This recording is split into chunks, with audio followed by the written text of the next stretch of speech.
Shalom, kembali berjumpa dalam program Bible Study bersama saya Keisha Waro. Dan kali ini di studio telah hadir bersama kita Bapak Pendeta Dr. Frans Pantan dan juga 3 mahasiswa yang kece-kece abis. Nah, saat ini langsung aja kita melihat tema yang hari ini akan kita bawakan, yaitu tentang penjual firman versus pemberita firman. Wow, ini kayaknya menarik sekali topik tema kali ini, karena ini pasti langsung banyak pertanyaan dari kita semua, ya nggak sih? Maksudnya itu kalau dari saya ini ya, sebenarnya seperti apa sih penjual firman itu, dan juga gimana cara tahunya perbedaan penjual firman dan juga pemberita firman? Silakan Pak. Ya, terima kasih Bu Kesia. Ya.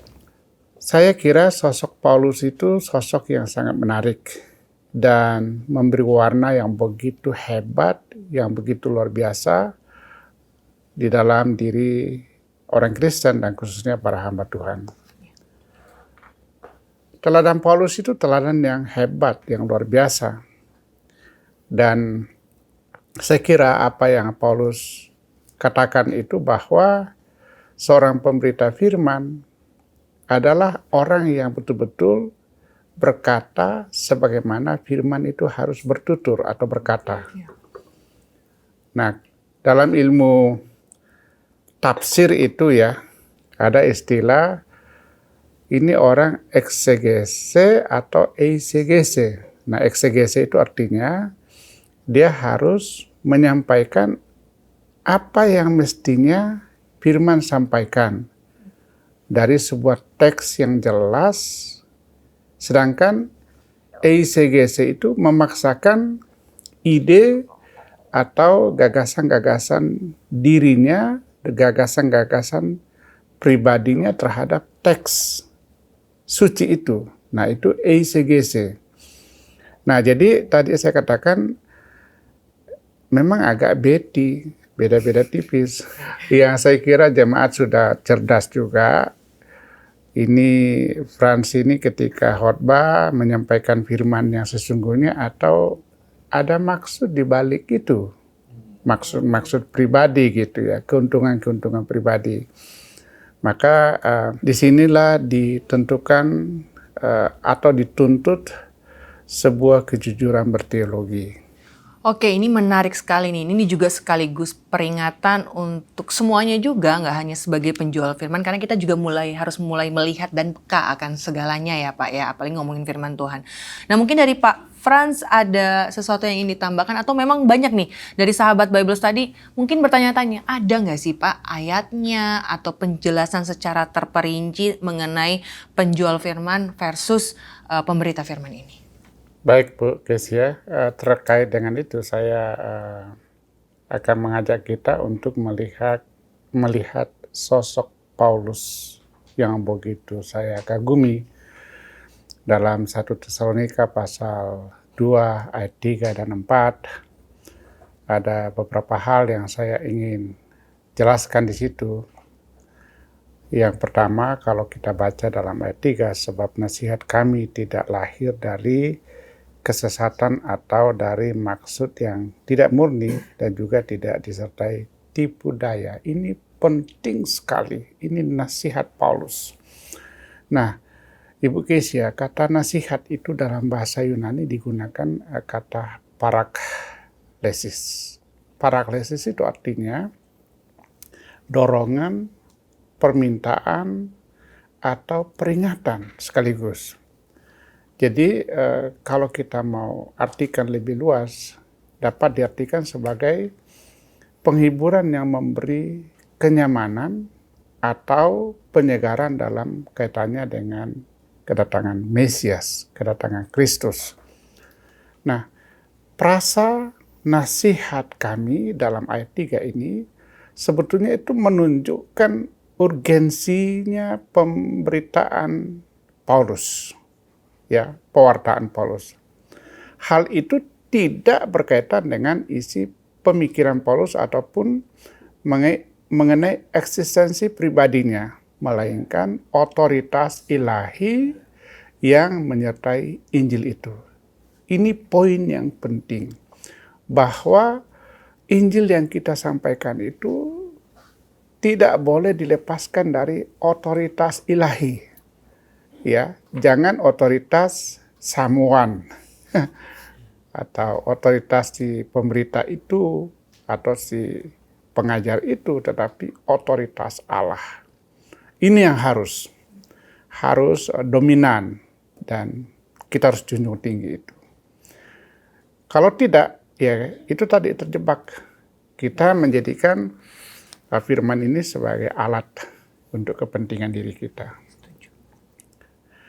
Kemudian yang kedua adalah integritas Paulus. Saya melihat Paulus itu tidak memiliki tujuan jahat atau tujuan duniawi dalam pemberitaannya. Tidak juga mencari perkenanan manusia, tetapi lebih pada bagaimana agar Tuhanlah yang berkenan. Jadi saya merasa bahwa apapun yang kita miliki, termasuk otak, keterampilan tangan, everything we have belongs to God. Kan begitu kan? Yeah. Jadi Paulus tidak mau mengambil keuntungan apapun, kecuali Tuhanlah yang dipermuliakan. Nah, kemudian dalam ayat yang keempat, Allah yang mempercayakan. Ya, Paulus dan rekannya memberitakan Injil karena dipercaya dan dilayakkan oleh Allah. Dan tidak semua orang terpanggil untuk itu.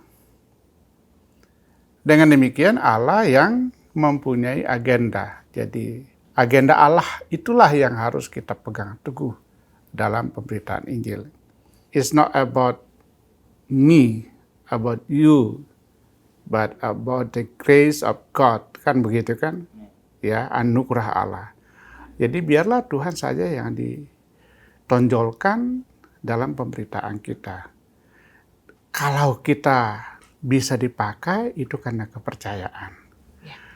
Kita ini hanya tools aja, alat yang Tuhan pakai. Nah kemudian yang berikut yang saya mau jelaskan adalah menyukakan Allah. Kata menyukakan itu dalam bahasa Yunani dipergunakan kata ares kontes. Apa itu ares kontes?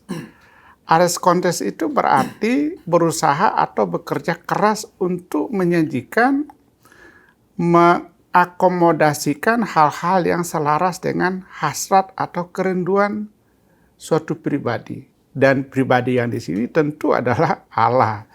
Jadi apapun yang kita sampaikan itu harus selaras, seirama dengan kehendak Sang Pemberi tugas, Sang Pemilik hidup, dan atau yang mempercayakan tugas kepada kita untuk memberitakan Injilnya.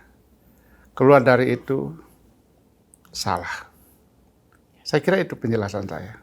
Oke, ini sangat menarik sekali nih Pak Frans. Dan kalau misalnya saya melihat nih, karena saking menariknya, ini mata-matanya udah menarik ke saya nih. Sengatan yang di mata ini, karena memang udah nggak sabar untuk bertanya. Betul sekali. Nah, mungkin dari mahasiswa-mahasiswa ini ada yang ingin bertanya? Ayo, siapa? Saya lagi nih sepertinya. Ya, oke, Kenta dulu deh. Baik, saya mau nanya Pak. Menarik materi yang disampaikan oleh Bapak mengenai bagaimana Paulus mencoba berkenan kepada Allah, menekankan integritasnya disampaikan tadi.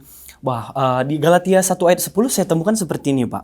Paulus menulis bahwa jikalau seorang mencoba berkenan kepada manusia, maka dia bukanlah hamba Kristus. Nah, tetapi di bagian lain di 1 Korintus 18 maksud saya, lebih tepatnya Paulus menekankan bahwa jemaat jangan mau menjadi batu sandungan terhadap sesamanya, khususnya dalam kaitan memakan makanan berhala yang dipersembahkan kepada berhala ya. Nah, lebih lagi di ayat 13 ditekankan seperti ini Pak.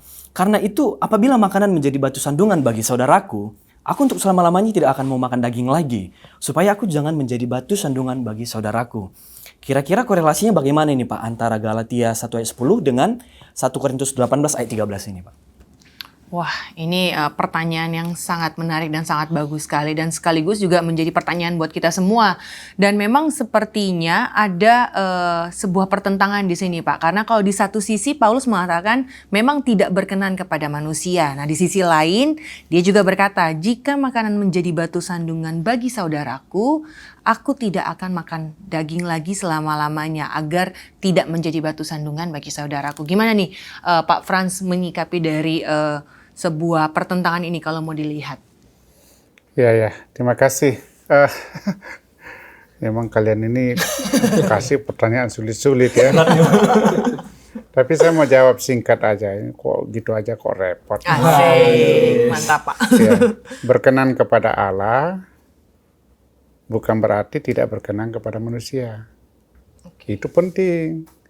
Hanya saja penekanan mengenai makna perkenanan itu berbeda.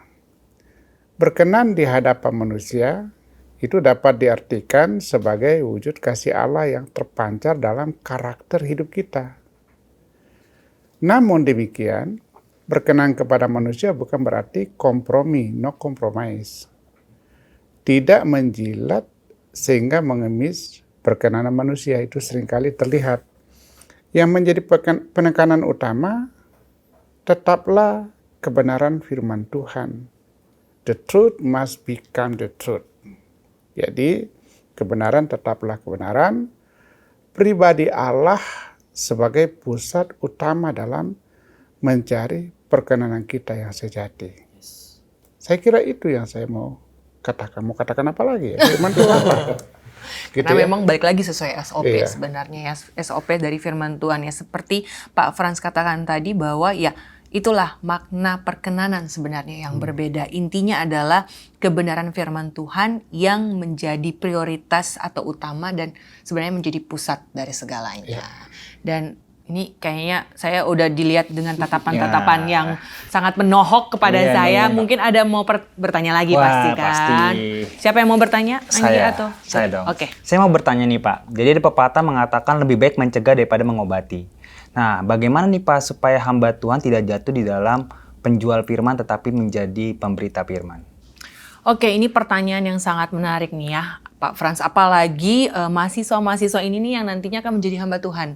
Jadi udah bisa punya bekal nih untuk kedepannya untuk menjadi pemberita firman yang lebih baik. Tapi jangan dulu dijawab ya Pak Frans, karena pertanyaan ini akan dijawab oleh Pak Frans pada part kedua dari episode penjual firman versus pemberita firman. Akhirnya saya Keisha Waro pamit undur diri. Bye-bye, God bless you.